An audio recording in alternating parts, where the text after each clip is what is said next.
Welcome everybody to the Mesa Thoughts Podcast, episode 11. One more weekend, one more episode. We are here to bring you some more good topics. Don't leave your thoughts incarcerated within your mind. Let them out. Let them roam free. Expand the knowledge and the wisdom of others by transforming your thoughts into words. Let your thoughts find their own path through the maze. The maze of thoughts.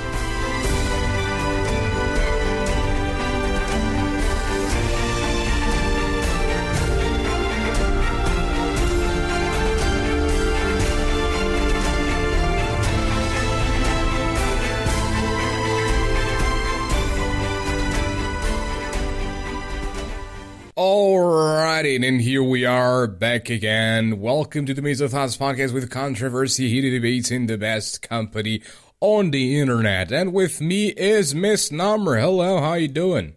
Hello, everyone. Welcome back to Maze of Thoughts. We have some really interesting topics to discuss today, and I'm so excited to be back. Indeed. So before heading into the actual content, as usual, allow us to inform on our social media presence. If you'd like to interact with us, comment on our episodes, or just chat with us, our Twitter is at Maze Podcast. Why did I bring in the Maze? I don't know. Our Facebook can be found at facebook.com/MesaThoughtsPodcast, and you can pretty much do the exact same as you do on Twitter. For direct interaction with us and cool extras as we like to share music, news, videos, and such, join our Discord at discord.me/MOTpodcast. Plus, if you are into video games or just want to socialize, you can use the voice channel as well. Oh, and you're also eligible to participate in our episodes. That's right, dude. For pictures and promotional content, check out our Instagram at instagram.com/MesaThoughtsPodcast. And last but not least, to support us directly, you can give our Patreon a look at patreon.com/MesaThoughts, where you can be subscribed to it for a monthly fee and get some exclusive content in there, such as bloopers, extra bits that are not in the final podcasts, among others. So take your preferred form of social networking and come say hi to us. We do not bite much. I think I'm only responsible for myself, honestly. Anyways, moving on. How you doing today, Miss Number? To be honest, I'm kind of tired. But again, it's fall, so that's always a reason to be happy. I'm just going to stay over here and sip my sweet wine while I wait. I'm gonna be honest, finally I got some rain here, and it's been good. It's been good. I like the smell of the water when it stops raining. I really like it. You don't like rain? I don't mind rain. It's just not good for my hair. So when I finally decide to straighten it, the humidity makes it start to puff up, and it's like I didn't do anything to begin with. So as you can't see everybody else, but I did change my hair recently. So it went from being curly to now I have it straight. And the rain is not good for that. Not at all. I'm going to have to redo it again. It's just not. All right. Well, I mean, women stuff. Excuse me. Is it not? I mean, I don't really care. It depends on how you do your hair. Myself. Exactly. I mean, your hair doesn't is not affected by humidity? It doesn't get as voluptuous when it's wet. Fair enough. Fair enough. Right. Okay, so for this week, I wanted to go back into some topics that we discussed last week. And we started sort of discussing horror stuff and fear that we feel for things.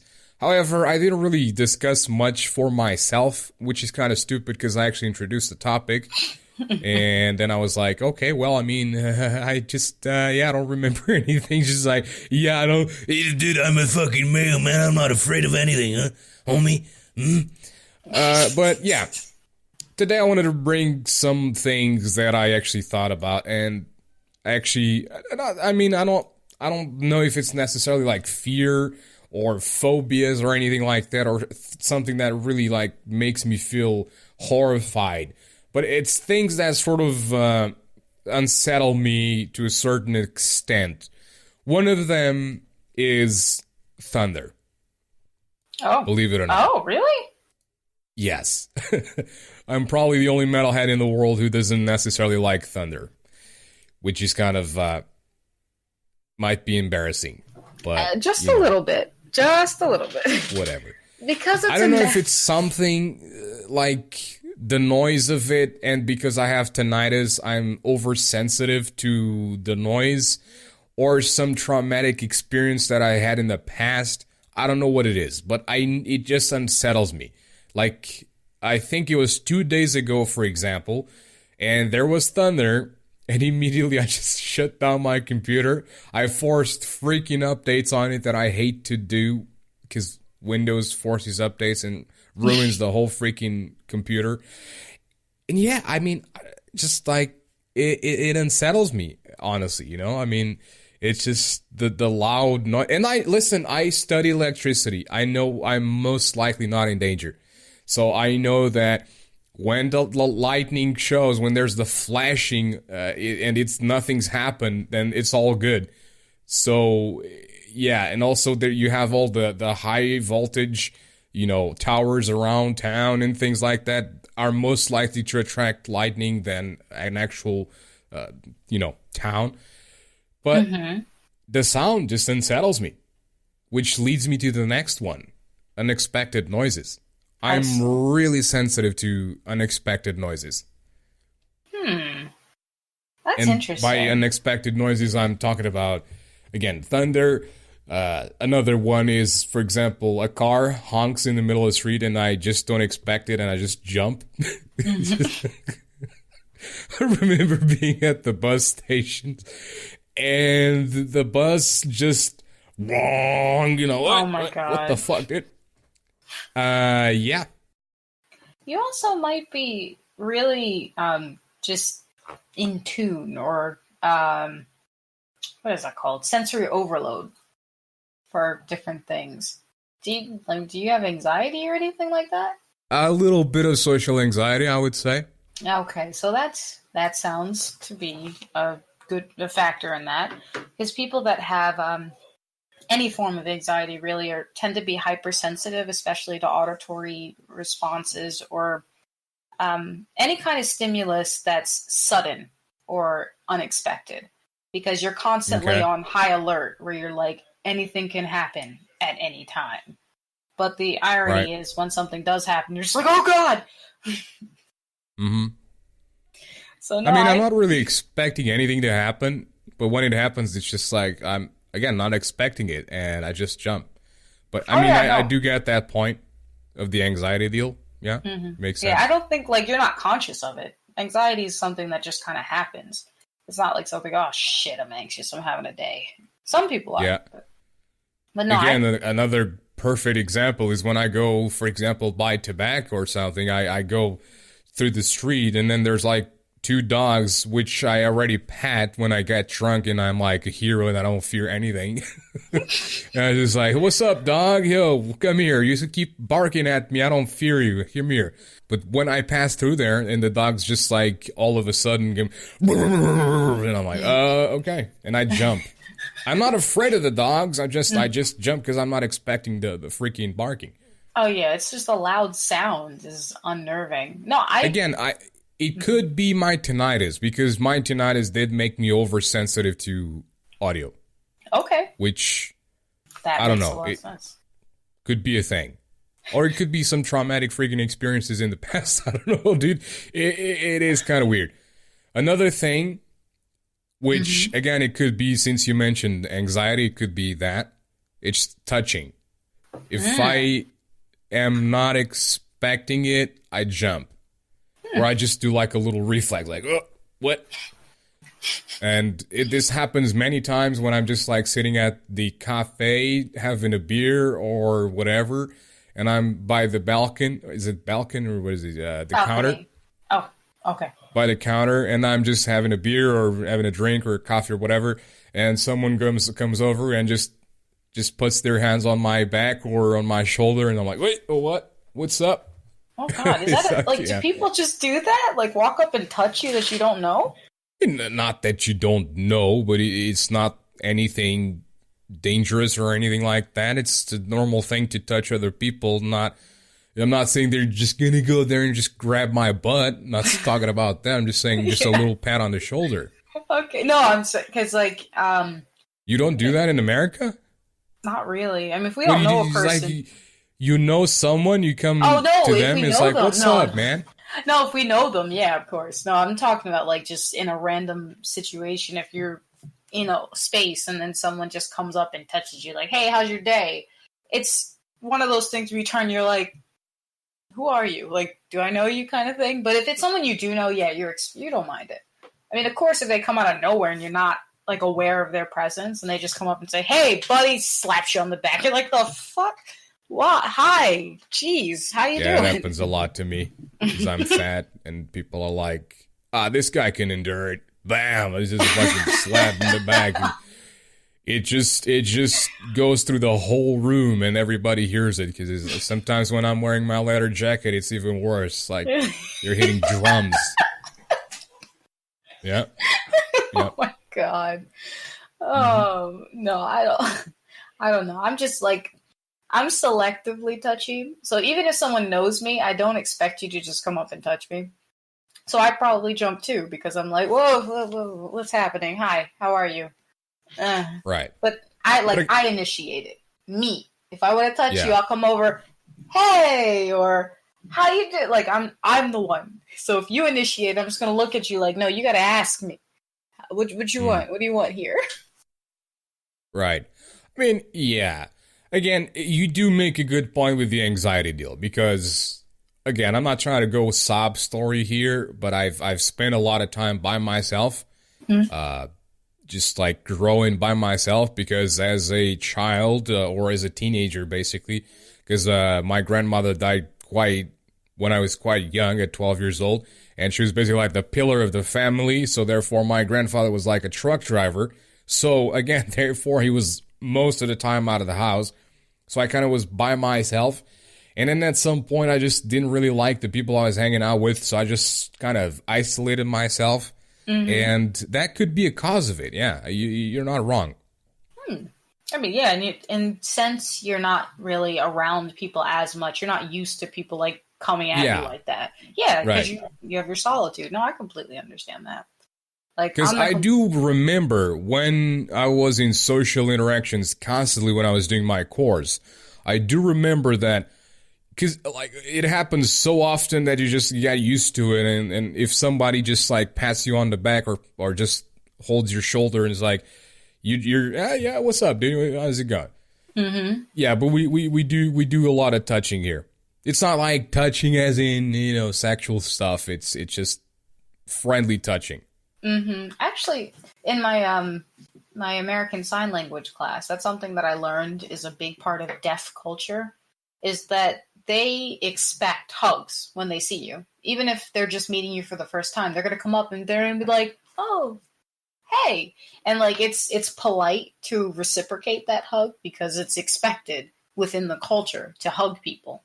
Like, they're very touchy-feely people because they're all about the community. The community comes first. So if you don't hug, they're going to look at you like, what's wrong with you? Like, are you all right? Whereas in the hearing community, a lot of times people don't hug unless they know you, your family member, or you're someone who's close to them. So if somebody randomly comes up to try to hug me, I'm a hugger. I like hugs. So I'm going to be like, okay, hi. But in many cases, people don't like hugs. So they're going to look at you like, why are you... No, stop. Don't do that. Like, it's all about, I think it's a cultural thing, and then it comes down to an individual thing. I hug. I love hugs. Mm-hmm. I will give everybody a hug. But I know a lot of people who don't like hugs under any circumstances, family, friends, or what have you. So it's just about your preference, honestly. Right. Yeah, I mean, I guess. It is a cultural thing, yeah. Mm-hmm. Again, we are very... Here in Portugal, we're always going at each other. but I think it's because of the internet, like, honestly. just so you have an example. Okay, let's just sort of drift apart a little bit from the fear deal.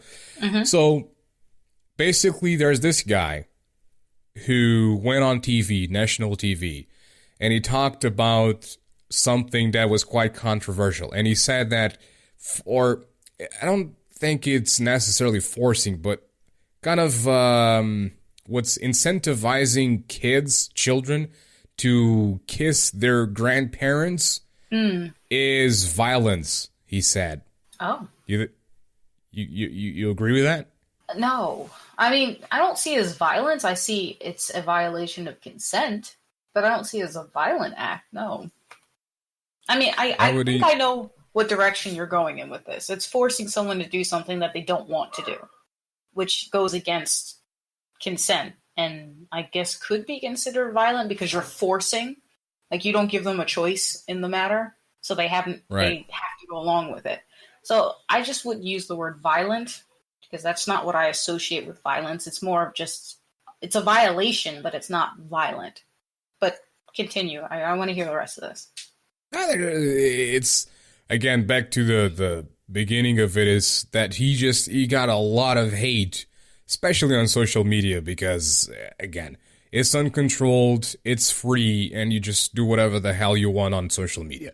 And you're just there. It's like, oh, I don't agree with this dude. So, like, fuck you, motherfucker. I'm going to destroy you whenever I see you. I'm going to get your pictures, and I'm going to post them here, and I'm going to find all about you. Like, dude, really? Why all of this hate?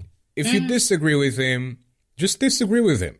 You don't need to go after him. You don't need to dox him. You don't need to look for his personal hobbies. You don't need to look for his personal lifestyle. Again, it's his thing, dude. He doesn't necessarily agree with that. So, I mean, it's his thing. Like, why would you even consider, going after the guy? Come on, man. Like, people, and this happens for so many things. Yeah. So many things. People on social media are always hateful. They're always giving shit to other people without sort of any consequences. They're always like, hey, I don't agree with you. Yeah, screw you. And oh my goodness, don't even get me started on the freaking football deal, because holy shit, or for you American soccer, but holy shit.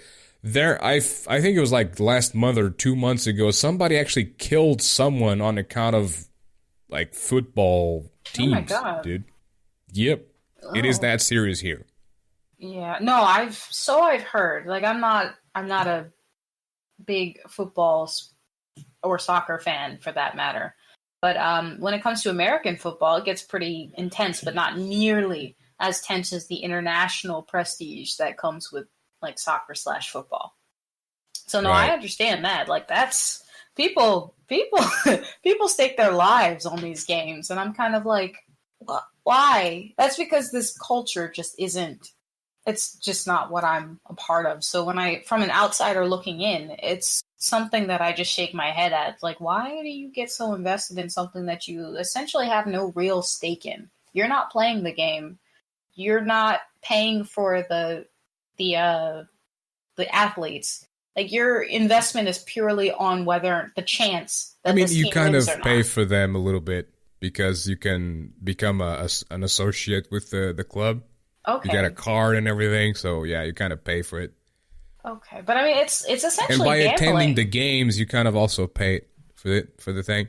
Yeah, you're gambling though, because you don't. There's no guarantee that your team is ever going to win. I mean, they have good stats. They have like prime players. They have the perfect scenario in which they can win, but the underdog can always swoop under and just steal that victory at the last moment. And that's what people tend to root for. So it's a game of chance, essentially. I mean, it's always going to be like that, but that's sports in general. That's what I've come to understand. That's everything that has an opportunity of winning and losing. It's always going to be like that. That's true. And again, that's why I'm not really a part of that scene, so I don't understand it fully. This is purely from a bystander's perspective. Right. Well, my opinion is this. Yes, it is entertaining. It could be entertaining. But people here and overall in Europe just take football or soccer way too seriously, dude. Way too seriously. Like, It's not right. It's not healthy. It's like it's a sport, dude. It's entertainment. It's meant for you to go to the stadium. Yeah, sure, go to the stadium, pay for the ticket. It's incredibly expensive, but whatever, dude. It's your money. Do whatever the fuck you want to do with your money. But like, people just go there and like they start throwing chairs at each other. They start punching each other. In England, it's known for people in England to fight all the time, and even here in Portugal as well. They literally like start their own groups and clans and fight each other. It's like, what the fuck are you doing? What is wrong with you? Yes. Like, what is the necessity for that? Over a fucking club? Over a fucking game? Are you kidding me, dude? Like, there's other things for you to be fighting for. I mean, go fucking fight for, you know, a kid that's getting abused or some shit like that, or some motherfucker's a pedophile, whatever the fuck. Like, you want to fight for a club? Putting your life in danger? There's literally a movie. There's plenty of movies, There are plenty of movies, yeah. about like England and there. I think there's one with Elijah Wood. Probably. Like, I know Elijah Wood. I think it's Elijah Wood, his name, but it's the dude that does Frodo in Lord of the Rings. Elijah Wood. Right. And there's a movie with him where basically he's from New York and he goes to England and he goes through the whole lifestyle of like England's, you know, football, soccer type deal, and he becomes one of them. He literally becomes one of them, and he starts like fighting with them and shit like that. If you've never watched the movie, it's quite interesting, and you would literally experience through the movie what I'm mentioning and what I'm talking about. Yeah. Personally, like, go on. There's one movie that I really liked. Like, this was my first real exposure when it came to like British culture and how intense the football subculture is. Football. F-U-T-B-O-L. Yeah. Not F-U... Wait. Yeah. Football. F-U-T... That's Portuguese and Brazilian. Okay. Yeah, See, I'm still England, learning. In England, it's F-O-O-T-B-A-L-L. It's football. Lord have mercy. But basically, Bend It Like Beckham. Have you seen that movie? No. Okay, it's a movie about this girl who's, like, she's Indian. Like, her family's Indian, and they live in England. Oh. And she wants, instead of taking the traditional, like, cultural route of doing things with her family, she wants to become a professional football player. Right. So she goes to do training and everything, and she also makes friends with this English girl who helps to get her on a all-women's football team. And it's just like a lot of drama surrounding cultural differences, prejudice, and how intense the football culture is over in England. So I didn't know anything about that or why it was so important until I watched that movie. And it really sheds some light on the cultural spectrum shift. Because here we have Remember the Titans, which is a like American football movie involving like the race wars between black and white people.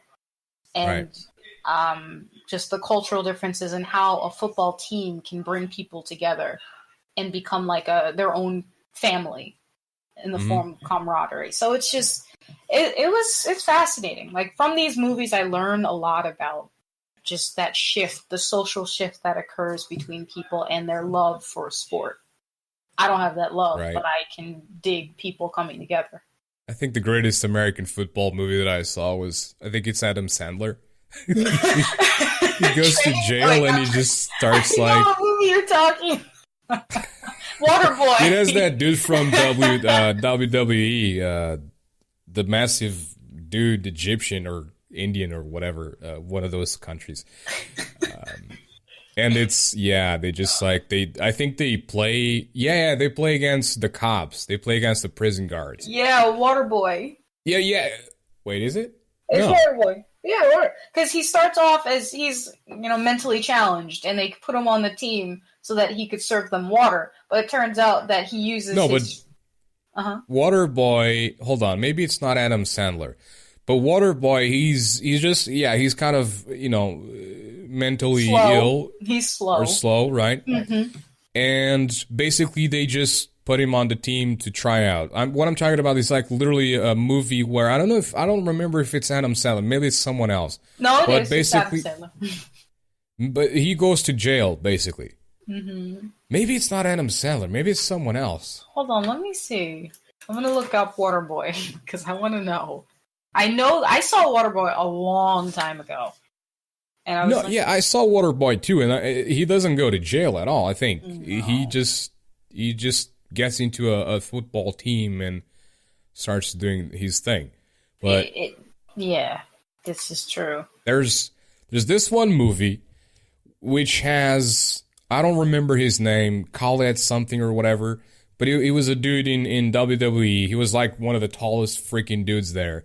And basically, he just like he does like a special appearance or something for the American football type of the thing. And it's, they just go at each other. I don't know. I think it was Adam Sandler. I think it's a funny movie, basically. Yeah, it is a funny movie. Like it's supposed to be a comedy. It took me a while to appreciate that movie because for some reason Adam Sandler's humor just kind of goes over my head. Like I'll watch it and I'll be like, oh, okay. But then there we go. It's not Waterboy, but it is with Adam Sandler. It's called The Longest Yard. I know. Yep. Okay. Yep. Yep. Okay. Oh my god. But I think it's a comedy, but it has like a lot. Yeah, it's with Chris Rock, exactly. I think Chris Rock plays like the little bitch for other big dudes and stuff because he's so he's the small. Prison bitch, yeah. Yeah, exactly. Oh my god. Yeah, that's it. And then there's like that really massive freaking dude. What's his name? Is that Dwayne The Rock Johnson? No. No. He's 10 times bigger, I think. Oh, don't tell me that. I mean, there's Terry Crews, which is a freaking massive dude, but I don't know if he's it. I know he's in the movie he does a lot of movies with Adam Sandler. Oh, see. As well. Oh, hold on. I'm looking up like the cast right now. For reals. Ew, Nelly was in this? I think I got it. Who? Yeah, Bob Sapp. Oh, okay. Bob, yep. Robert Malcolm Bob Sapp, born in Sarah, is an American professional wrestler, actor, comedian, and former American football player. He's like 10 times bigger than The Rock Johnson. And he did MMA too, but he was really bad at it. How do you do MMA with that body, dude? You barely can move. There's video of him doing it, and I'm like, no, you can't. That's not how that goes. Stop. Oh, baby, stop. Rob Schneider. Oh, yeah. Rob Schneider. Yeah, he does the movie Big Stan, where basically Rob Schneider is playing a dude that does, I think, real estate or something like that, and then basically he gets thrown to jail because he basically just does a lot of, what's the word? Scams people. He flips houses? I think it's called I think it's another word. Anyways, it doesn't matter. Yeah. But basically, he gets thrown to jail, so he goes with his dude to learn Kung Fu. And basically, he learns Kung Fu in like 6 months before he gets thrown to jail. So, in order for him to succeed in jail, the typical stereotype is that you have to beat the biggest dude there. Oh, jeez. And biggest dude there is obviously Bob Sapp, because he's like holding a dude up in the air with one fucking arm. And yeah, and then Rob Schneider goes in there and just starts kicking his ass because he knows Kung Fu. It's like, yeah. It's a pretty funny movie as well. But yeah, exactly. It's that dude. So that was a pretty funny movie because man, we wasted a lot of time talking about this. I mean, it's funny. Okay. Wait. Anyways, back to the. Go on. One of my biggest fears is dark water. Like I'm talking like dark water, like marshland kind of water where you can't see anything in the water. Oh. Like that terrifies me. I was a certified scuba diver when I was 12 years old. I've done lifeguarding for 3 years. I am a very strong swimmer and I know what to do when things happen. But if I can't see what's going on around me, I get disoriented like that. I also have Are you afraid swamp monsters are going to come at you? Like I'm terrified of something grabbing me and holding me under until I drown. So, like, I don't know would what's do in that, the though? water, so I can't escape it or I can't fight it because you can't fight what you can't see. So I'm like, I picture myself in Louisiana, down south, going on like a speedboat in marshlands, and then I fall out of the boat into like algae where it gets wrapped up on me, and then I can't get out. Like it's such it's a rational yet irrational fear because when will I ever be around dark water like that purposely?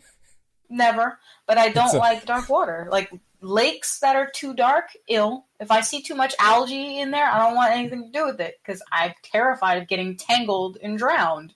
I'm a strong swimmer, but I can't fight algae. that is a really specific picturing of a specific scenario. Yeah, well, Damn. that's why I think one of my most feared tests when I was getting tested for scuba diving was dark water dives.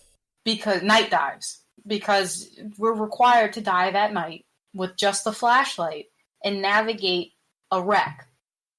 And then come Right. back to the surface within a certain amount of time for like our tanks. And I'm just like, I can't. I'm afraid something's going to grab me and keep me down there. I can't see. I don't know what's happening. So, yeah, that's one of my fears. Yeah. A second fear that I have is being forgotten. Hold on. Still on a second note,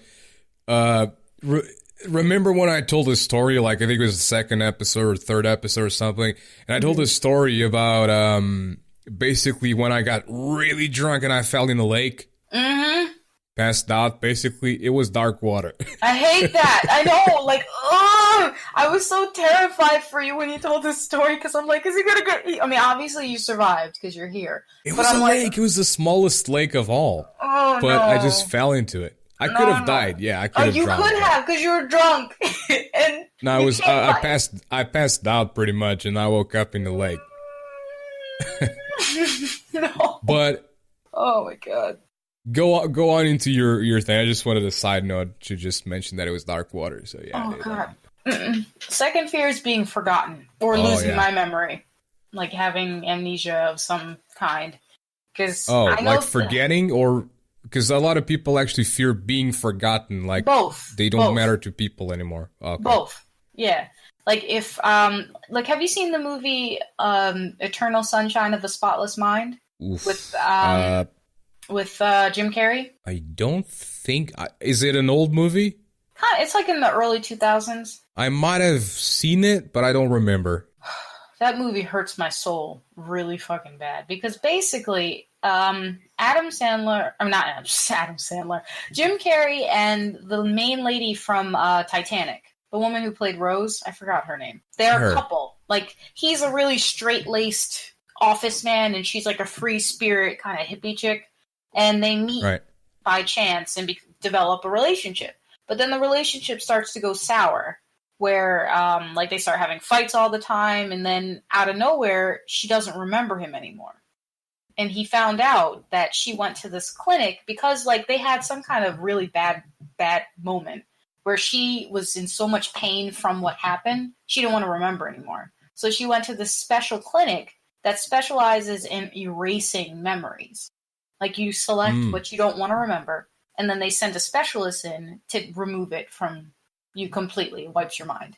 So, basically, the movie is Jim Carrey, being there while they're trying to take her memories and everything, and then try to replace her memories with new ones. It's just so heartbreaking to see, part of being in love with someone is taking the good with the bad.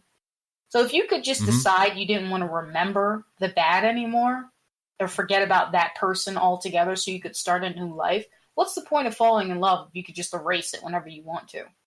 So, it was so, you gotta watch it to get the whole feel of it, and I don't want to spoil anything, but it was just so heartbreaking to watch that scenario, and I'm like, imagine just forgetting someone because you wanted to. How would that person feel? Because they still have all the memories, and now they have an additional memory of not wanting to know them. That's terrible. That's a shortcut. That's basically a form of suicide in that you decided to dismiss someone completely because you didn't want to deal with it. And I'm not saying, again, disclaimer, suicide is that person's business. That's your life, your choice. No one else has a say in that other than the people who want to help you to keep your life going longer.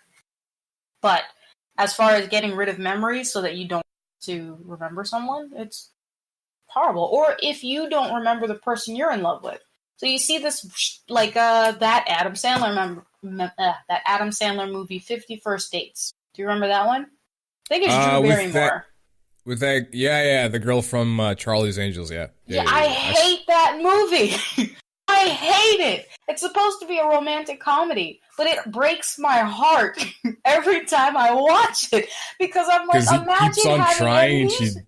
Yes, I'm like, you have amnesia so badly, like short-term memory. You can't develop new memories anymore to the point where you only remember a certain period of your life, and everything from that point on is a surprise every freaking day. So the person who's in love with you has to either, commit to this fantasy of keeping you comfortable and safe, or relive the fact that they don't know who the fuck you are every day. And I'm just like, oh my God. It's like hell. It's a version of hell as far as I'm concerned. No. I mean, I guess the romantic part of it is just like he's so insisting that it eventually just happens. Like she's like, like he just keeps on insisting with the videotapes and everything so that she remembers. I get it, I guess. But she goes through that trauma every morning and watches this video and goes through that, like, just this monotony of emotions. I'm using that word wrong and I don't care. It's just so many emotions in the span of, like, however long the video is, and then you come out and you kind of have to accept that this is your life, like, every day. Yeah. And I'm like, oh my God. Oh no, I don't know if I can do it.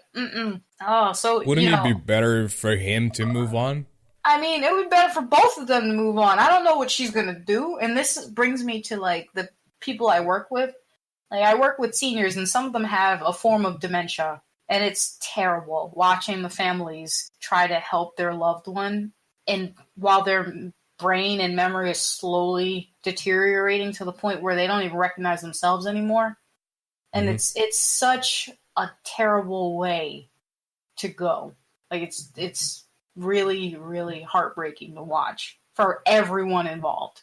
So I'm like, no, don't like that. So that's another rational yet irrational fear that I have is essentially developing amnesia or, being with someone or having a loved one develop amnesia. Not amnesia, damn it. Alzheimer's. I'm going to go for the most extreme. Alzheimer's or some form of amnesia. It's romantic in its own right, but it's also fucking terrifying. Terrifying. Yep. I mean, I never really experienced anything like that with people around me. I do remember, however, an experience with my grandmother. Kind of a few weeks before she passed, she lost her memory, just like out of nowhere. I was like 12 or something. I got a little bit scared and stuff like that, but she lost her memory. She didn't remember my grandfather. She tried to leave the house. My grandfather had to lock her in, and she was just like, she didn't remember anything. It was like, at the moment, I'm going to admit it was kind of fucking scary as shit. But yeah. Oh my God. I mean, life stuff. It is. No, it really, and that's the scary part about it is that this is a common thing. It's a part of life. It happens to some people and it happens to others, which is why I think Alzheimer's research is so important because we need to get to the bottom of what gene or circumstances contributes to the development of this disease and how we can stop it or at least, like, if possible, reverse it. Can we stop it or reverse it? One of the two, not just slow it down, because it's going to happen. But we just help it, not be as detrimental to the person. Like, I want people, when they pass away, to have a sense of dignity when they go. Not die in a sense of confusion, like, where am I, who are you, and what the hell is happening to me? Like, that's scary. That's freaking scary. Hate that. Ugh. So you wanted to know my Alzheimer's, fear? I told you my fear. That could have been what happened to her, actually, because it was so sudden, and it was just like that. Yep. And I don't know where. I don't even remember if they ever talked about it or even mentioned any possibilities for that to happen. But yeah, it just happened.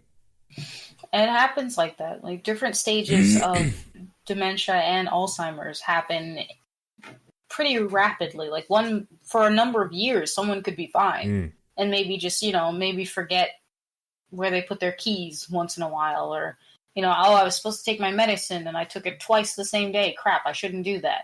And then it'll jump, depending on the person, to like, I can't even bathe myself because I don't remember how. Mm-hmm. Like that's when it gets scary. Is like, I don't know what. Like you give them a fork and knife, and they're like, I don't know what to do with this. Yeah, like, it's what is this in my hand? They've been that's doing messed it. up.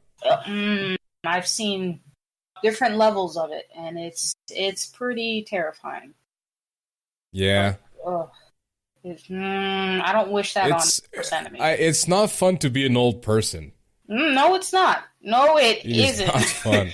No. So when people are like, yeah, you know what, I'm young once, I'm like, no. Because if you actually live past a certain point, everything that you did here is going to contribute to how you live when you get here.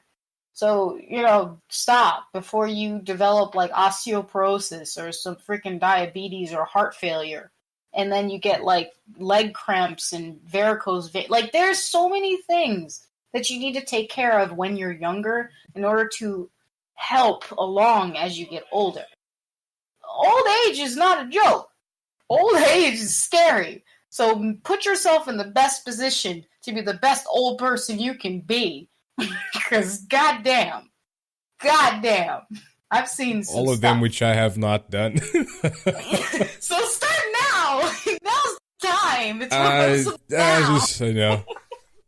I don't care at this point, honestly. Oh my God, I started smoking at the age of 12. Oh, no. You get to be like 80 and you're gonna be like, my legs don't work. You're like, no. 80? Holy shit! Please no. Oh goodness, I don't want to be 80. What? Fuck no. Fuck that. I'm not happy with the world as it is right now. Being 80 with this bunch of fucking dumbass kids being cocky and arrogant and all over the fuck that shit. Right. I'm glad I'm gonna be glad if I make it to 50. If I ever make it to 50, that's cool. You are not Anything the first person past I've heard say that. It's, man, I don't know, dude. It's like, I'm not happy with the world as it is right now. Fucking, look at Overwatch. One of the reasons why people stop playing that game is because of people. And guess what? You need Overwatch, or you need people for the game to succeed. Yeah, because it's an online game. Yep. You cannot make that game succeed without people. Oh, and people, ironically enough, people are the reason it is dying. Yeah. So yeah, a certain class of people that come in and but you know what? acting a fool. That's gonna happen with every single game. And I wrote a little article about it on my little blog deal. And basically I'm explaining that video games will never get rid of video games, social media, whatever it is that it's online, and people have comfortability, and people are anonymous, and people can say whatever the fuck they want without feeling the emotion firsthand of someone else, because that's kind of what makes you be a little bit more human when you're acting towards somebody else, is you can see their emotions, their expressions, and you kind of feel self-conscious, and you feel a little bit bad about it. Some people don't, but they're just pure fucking assholes, so fuck them.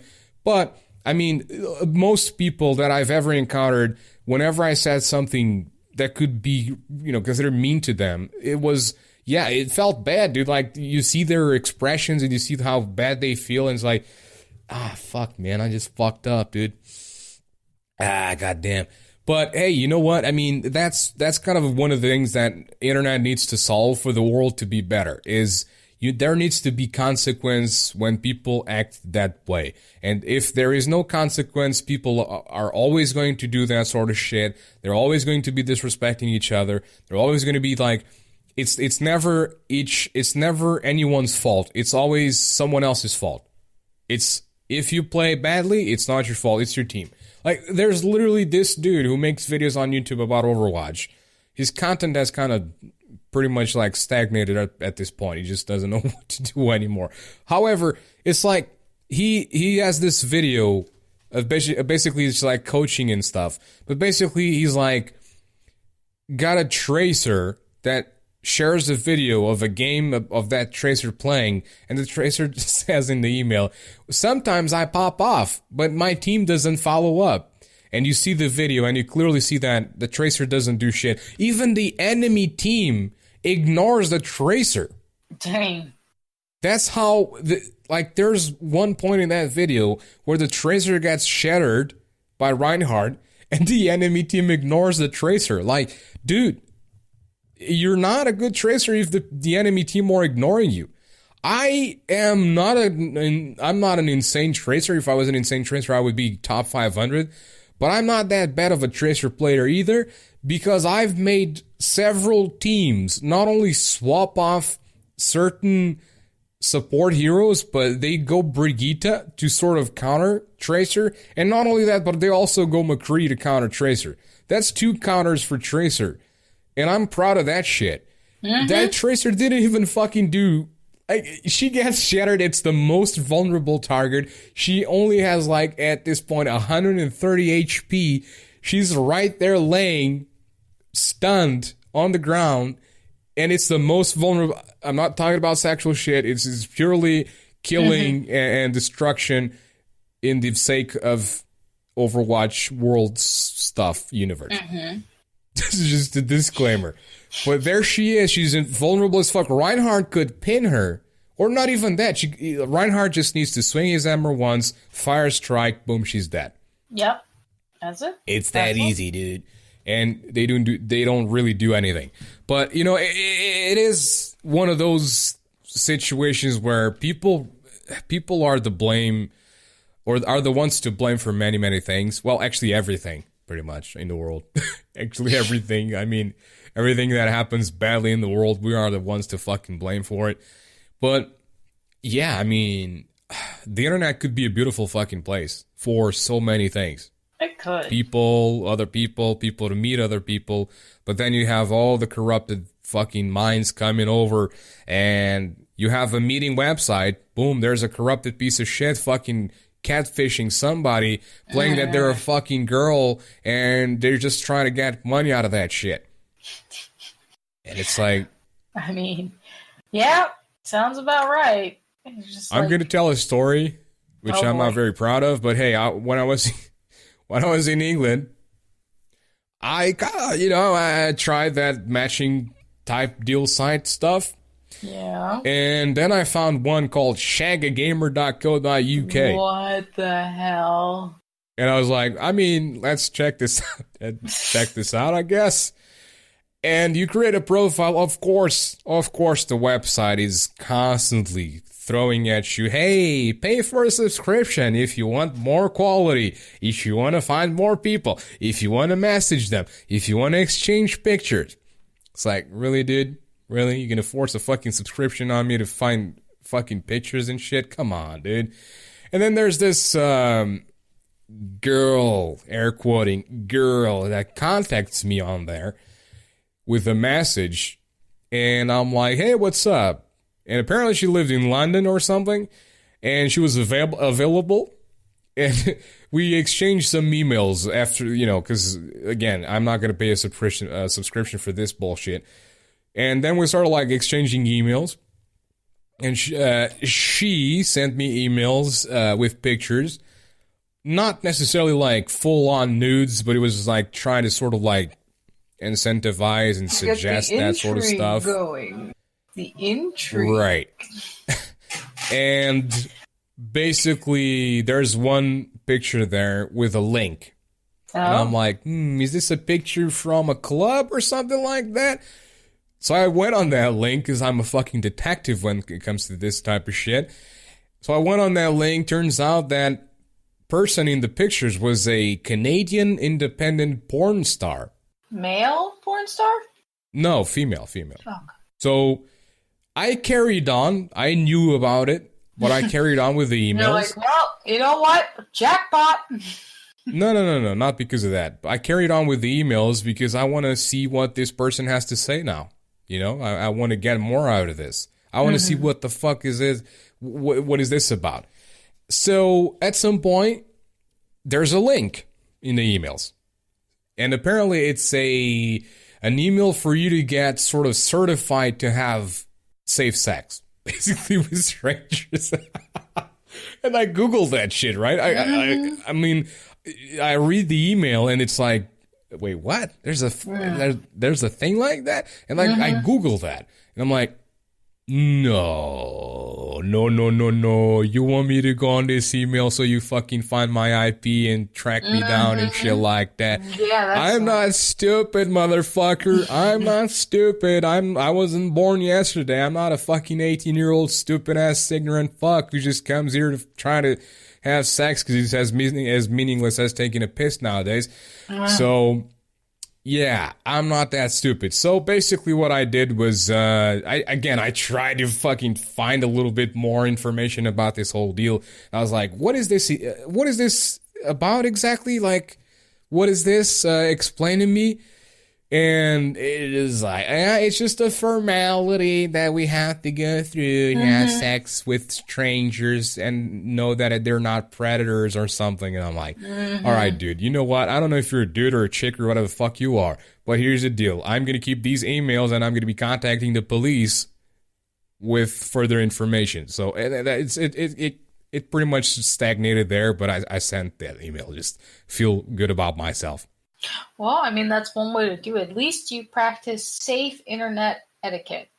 Kind of. You're not supposed to click on links that people send you. Because I didn't click the link. Oh, you didn't click it? No. Good, okay. There was the information through text. So the name of the thing, there was literally a name for it. Like, I'm not remembering it right now, but there was literally a name for it, for describing like basically a certificate for you to get protected sex with strangers, so that it certifies you that you're not a predator, that you're not a pedophile and shit like that. Like my mind, the first thing that goes through my mind is like, how is that even a thing? Yeah. Like, how do you certify somebody for this? What kind of tests do you go through to certify somebody like this? Online, dude. Online. Yeah, like, are you kidding me? I could fucking be a role playing a character, and I could be a fucking pedophile passing as a fucking Christian who wants to help the whole world, finding these women who are looking for this stuff and helping them. And there you go. I'm completely certified. So no, I don't click links. I never click links unless I know it comes from a safe source. Like, never. And it's a good thing to say to people listening to us. Never click links that you don't know the source. They could be tracking your IP down. They could be doxing your information. And it doesn't matter if you're important or not. It doesn't matter if you're a celebrity or not. They can dox your information. Then they can find your address. They can go find you. They can blackmail you. They can do so many fucking things to you that you have no idea. And the internet is a fucking dangerous place. And I'm not even talking about the deep web or the dark net. The clear net is a fucking dangerous place. Facebook is a dangerous place for that matter. So just stay safe and don't click stupid links. Those girls on Facebook that are super hot with bikinis and shit like that, and look like the first thing on their profile is, I want sex, click the link. Yeah. I mean, dude, I was getting so many of those. Not really. They're just kind of they're fishing at that point. That's called fishing, ladies and gentlemen. They're going to try to see what they can get out of you by leading you with hook, line, and sinker. So don't fall for it. Don't click links that you don't know what they are. And even if they tell you what it is, don't click it because it's not for you. Don't do it. Yeah. Don't do it. Yeah. I hate that. I got an email randomly, last month, from someone named Amanda. You got a private donation done to you? No, I got an email from a lady Hello, named my Amanda. name is Rashid from India, and I'm here to offer you $10 million if you agree with the sending me your bank account. And I'm like, what? Oh, shit, fuck yeah, dude, let's go. $10 million just like that. I haven't done anything, but I'm going to get $10 million. Oh, absolutely, Rashid. Just send me your money. Have you seen? Come on, dude. Have you seen the prince scams? Where you'll have, like, people who claim to be princes from various parts of the world. It's the same shit, It's know. the same stuff, and I'm like, you are not, shut up. If you're a prince, you don't need to ask me for money. You have money. In fact, you should be giving me money. Because you're a prince. Oh, they're asking for money? Yeah, they're like, yes. Oh. No, they're asking for my bank account information so that they can transfer money exactly. to me. They want your bank so that they can send you money to, like, keep your... It doesn't make any fucking sense. It's the stupidest scam ever. Anybody that falls for that shit, I'm sorry, but you need education again. Of course. Holy shit, dude. It's the stupidest scam on the book. Yeah, it is. But, like, this lady sent me this email. I don't even know if it's a lady or not. She just said her name was Amanda, and she called me by my first name. Now, for those of you that don't know, I go as Misnomer here on the chat, for obvious reasons. But my actual name is not very common at all. So that's a red flag to me immediately, because first of all, I don't know you. Secondly, how do you know my first name?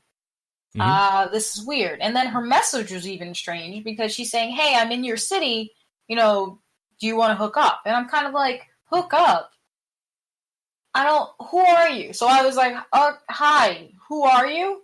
And like thinking maybe it's a friend from college that I may have forgotten. I don't know. So I'm just, trying to see. So they respond with, hey, I found you on a dating website and my husband's out of town for a while, so I wanted to know if you want to have a good time, and I'm available.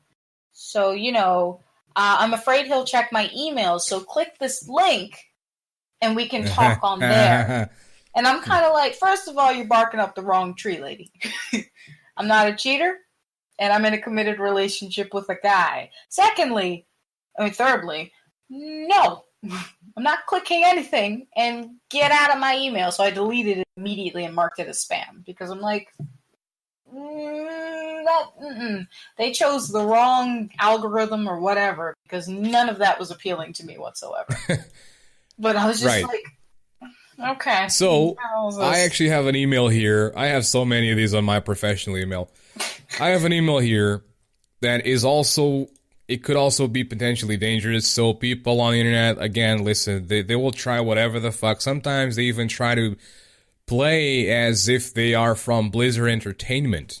And this happened back in the days when I was playing World of Warcraft like crazy. I was getting emails, hi, we are from... They literally, these are actually clever. They write the emails as if they are staff, as if they are game masters from Blizzard. And they ask you for your password. Don't fucking fall for this. I mean, nobody should fall for this shit at this point. But here's an email that people really desperate for a job could fall to. And first of all, it's sorry to rush you. And then it's my full name. And then because my second name has, on the last letter, it has like a little thing. Because it's Portuguese. So, yeah. But... The email says, hello, my full name. I've managed to get you accepted for this. They haven't had any space for months. Whoa, dude, there's so many people out there that need fucking jobs, but you haven't had any space for months. Come on, dude, come on. It allows you to earn an automatic weekly income by following just 3 steps.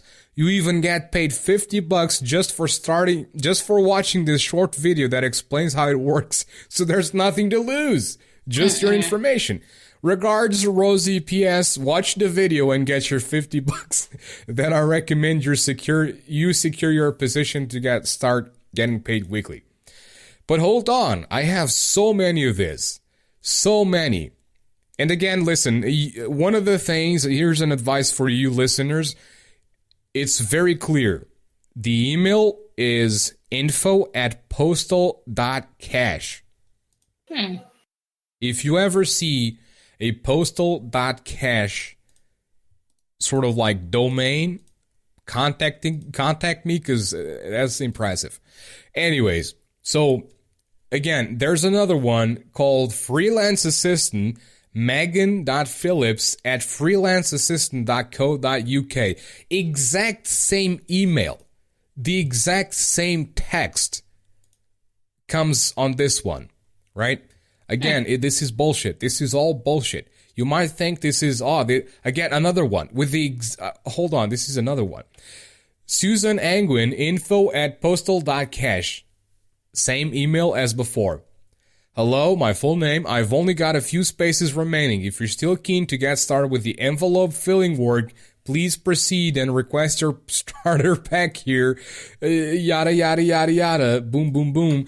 Remember, this work is done remotely and pays weekly. Get your starter pack here, and there's a fucking link to it. There's actually 2 links to it. You'll be able to start as soon as you receive it, and we accept members worldwide. Regards, Susan Angwin, Dispatch Supervisor. Folks, listen. I have so many of this. It's just ridiculous. But listen, fellers, listening to the Maze of Thoughts podcast. If a company, project, whatever the hell it may be, if they contact you so often, but so often, to the point of it gets to spam, it is not legitimate. Nope. It is not legitimate. Unless you are Elon Musk or someone else important, Joe Rogan or whatever the hell, you're not going to get consistent emails over and over and over and over again offering you opportunities. It just does not happen. It just doesn't happen. If you don't reply in a certain period, they're just going to say, hey, let's move on with another person. Even if you are overqualified for that job, they're just going to move on. What do you think about these spam emails? I hate spam emails so much. And I make a conscious... So I'm a pretty meticulous person when it comes to my privacy and just my internet presence overall. So when I come to my emails, I clear them every day. I clear out spam. I clear out new emails, important emails, drafts, everything, so that by the end of the day, I have a blank slate for new emails to start coming in. And I know everything that's in my inbox, I want to be in my inbox. That's just how I am. Not everybody is as meticulous as I am. I'm aware of that. I'm not. I just keep everything in there. Fuck it, dude. No, I actually one time I tried doing that and I got so fed up with everything that I found in there. I was like, nope, everything's gotta go. So I literally sat down at my desk and went through every single email in my inbox. Got rid of it all. Except for the things that I wanted to keep. So when it comes to spam, if you're in my spam folder, then you're not a familiar presence to begin with. So you're automatically getting deleted or put into my trash folder. As for anything else, I do look through a few things, like new emails that I get, but if it looks suspicious, I mark it as spam immediately so that it just goes straight to my spam email and gets dumped with the rest of the trash. Mm-hmm. But yeah, I don't play around with that kind of stuff. I'm very, very cautious when it comes to that kind of stuff. I like to keep this shit because it's funny. Just like how desperate somebody would be with bots. This is probably bots. This is not even people. This is just a bunch of bots fucking sending you emails over and over and over and over again. And just collecting your click info. the links so that they get information on your RFP and then they can just go from that. It's crazy. Literally, all of these emails that I've been talking about, it's info@postal.cash. and then Google says a lot of messages from c666.drhinternet.net were identified before as spam. It's like C666. It's like, God. And then there's another one here, which is different from all the others. It's dear, again, my full name, exact same spelling for my full name. Dude, listen, bot or people that create bots, my second name with the little thing on the E, you can achieve that. You don't need to make like a nan stupid like that, okay? So, I mean, try to be a little bit more clever because it's just like so stupid. I am writing to you regarding your resignation. Please read this carefully. Bold. Resignation? In bold. Oh my God. Yes, resignation. If you're sick of the daily grind and fed up with just getting by while you're if you're sick of the daily grind and fed up with just getting by while your boss gets richer, don't you think it's time you quit? I found 2 online positions that you can start immediately, lets you work from home with flexible hours. It's always work from home. Because, I mean, all we need is your IP. You just work from home, dude. It's all good. Pay $150 to $250 a day with weekly payment. I mean, that's an awesome freaking pay. Are you kidding me? Yeah. A weekly payment of like, a maximum of $250 a week. That's good, dude. Working from home. I mean, come on. You're making like what a month? You're making like $1,000, $1,200 a month. Roughly. That's not bad. I don't think. I mean, where I live, that would be fucking awesome. I would be making more money than people, in butcher shops and construction workers. A lot more, like $400, $500 more than them. Oh, wow. That's a lot. Yeah. Just to sit home and do whatever the fuck it is that they're mentioning here. But it's nothing. And then there's view position 1 here with a link and view position 2 here with a link. Neither require any previous experience and are suitable for any age or background. Of course it is, dude. Be decisive and take control. Secure your position today. To your future! Regards, Jonathan.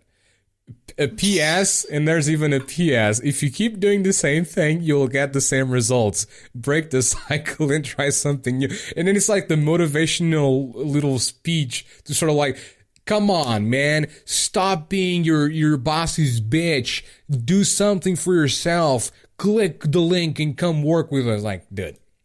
Again, people, don't fall for this crap. The internet is full of stuff like this. They're always trying to fuck up with your mind in this manner so that you believe it. That's what scammers do. There's a show from England.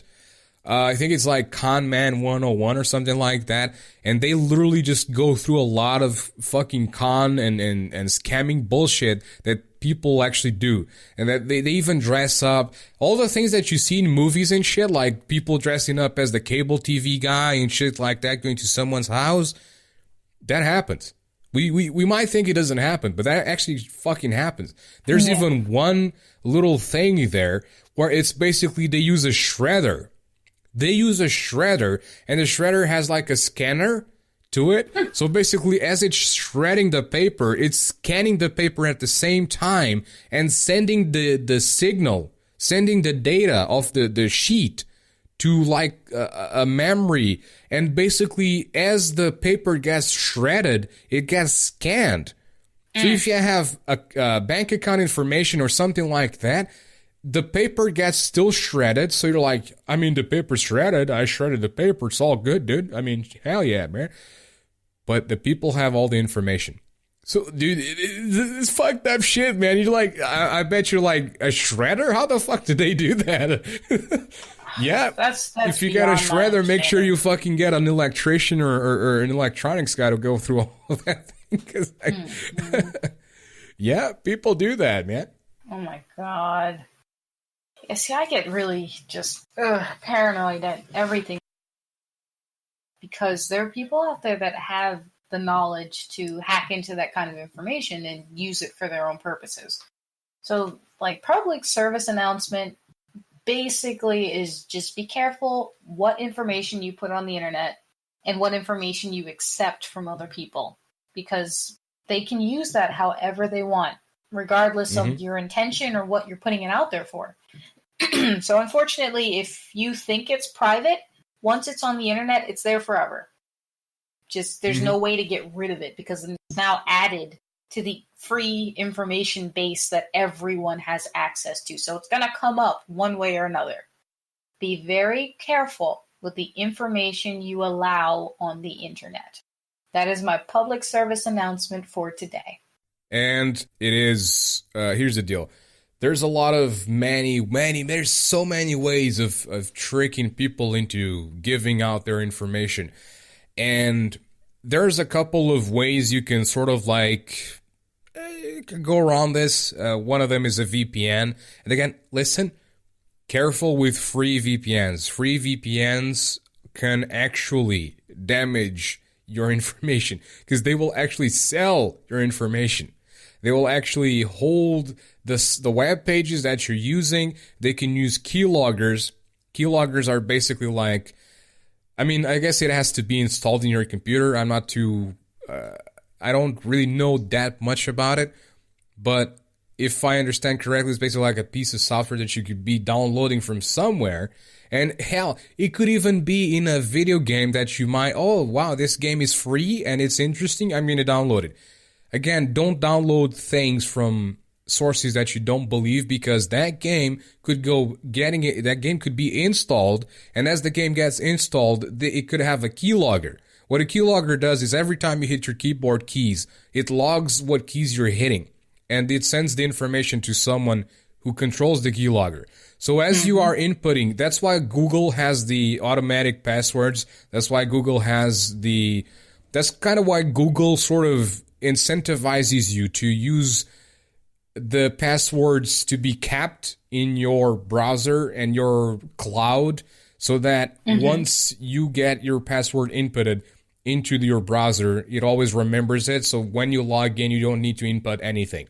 So, but keyloggers are very dangerous. Every time you're inputting a password, and then most likely you're going to input your email as well. So you're typing your email, you're typing your your password, boom. They get all of that information, and they access your emails, and they access all of that shit, and they can get a lot of information from your emails. They can get your IP address. They can get a lot of shit. So careful with your VPNs as well. Free VPNs might use your information, and they might sell it without you even knowing.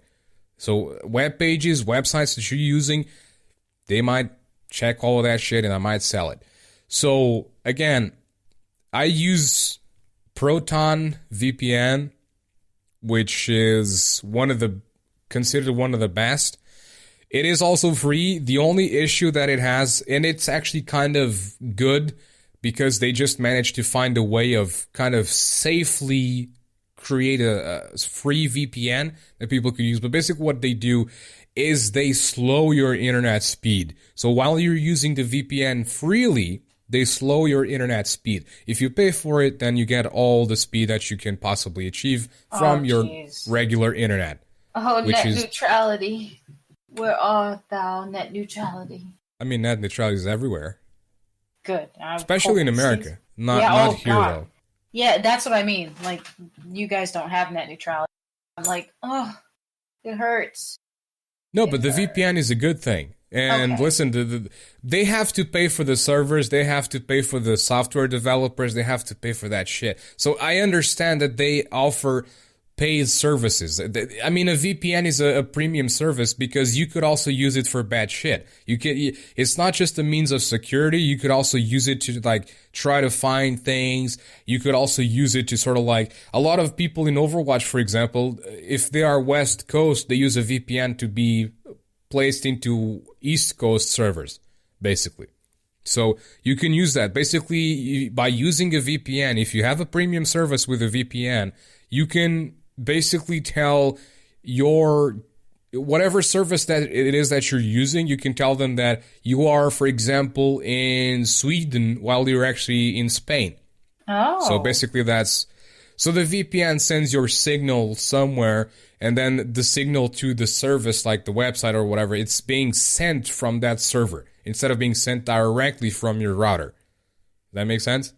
Mm-hmm. Yeah, okay. Okay. Also, for browsing anonymously, don't use Google's anonymous possibility, because I don't know I don't think that's pretty good. If you want to browse anonymously, safely and freely as well, use Tor browser, which it's called Tor, and it's kind of an onion for the logo because it basically layers your IP. So your IP through Tor browser, it's bouncing all over the fucking place. So once you connect to something, you might be connected to Netherlands, you might be then, your IP is going to Sweden, then it's going to the US, then it's going to England, and then it's being sent to the actual, website. However, it's one of those things where it's also the browser used to go through the dark net and the dark web. But again, if you want to go to the dark web, or deep web, whatever the hell you want to call it, deep web is different than the dark web. Deep web it's just, secret stuff and people trying to be edgy fucking teens who know how to program a website and all that bullshit. And, the dark web is murderers and fucking rapists and child fucking, again, pedophiles and all that bullshit. It's where the bad shit in the world is, on the internet. Yeah. So stay away from the dark web. Also, don't watch those dumbass videos about people unboxing shit on YouTube from the dark web. That doesn't exist. Someone who would fucking have 2 fucking cells for a brain, they wouldn't be selling boxes, mystery boxes on the fucking internet for $1,000. Who the fuck pays $1,000? I wouldn't even pay $20 for a mystery box from the deep web. Are you fucking kidding me? I don't give a shit about what's in there. A knife with blood in it. I mean, I can do that myself. This is Come true. on, dude. Yeah, go on. No, I completely understand that. I mean, it just seems like it's just for the shock value, and I really don't think people pay that kind of money for that kind of stuff. Like, they don't, because they make it at home. Exactly. Like, they put random crap in a box, and then they say, "Oh my god, I just got this in the mail today, and I paid like $500 to $1,000 for all this stuff. Guys, you gotta see what it is." And they start unwrapping it, and you're like, it's a bone. Like, a bone. It looks like a chicken bone. Stop. like, it's just so stupid. And it makes me sad because there's actually a market for this where people are willing to watch this kind of stuff. And I'm like, you don't have anything else better to do. Your life is that uninteresting that you have to watch someone fake excitement over. Like, no one should be interested in anything that happens on the dark web. Unless you want to be a part of the dark web, and then we have to question your sanity to some degree. Mm-hmm. So, no. Yeah, I agree. Like, admittedly, I was interested to know what the heck the dark web was the first time I heard mention of it, and I'm like, what is this? Some exclusive club that nobody's allowed to be a part of? Are we supposed to have passwords? What goes on here? Is it a speakeasy? What's going on? But apparently, it's like the black market of the internet. And if you go there, you're most likely up to no good. And you probably don't know the safety precautions that go along with that kind of lifestyle. So you're just stepping into a place that you have no business being in to begin with. And whatever happens to you, happens to you. Because nobody told you to go there. So absolutely. Don't do it. So, I mean, bottom line, do not do things on the internet that you don't have certainty of what you're doing. Yeah. And I guess that pretty much can wrap it up for us. Been a good episode of some interesting conversationers. So, yeah, basically what do you have to say for the goodbyesers until next week? Well, guys, next week we have a really interesting episode for you all, and I'm excited to share it with you. But it's going to be a secret, so you have to tune in to see what all the hype is about. So stay tuned for our next episode. Indeed. And as well, I say goodbye and be prepared for what is coming.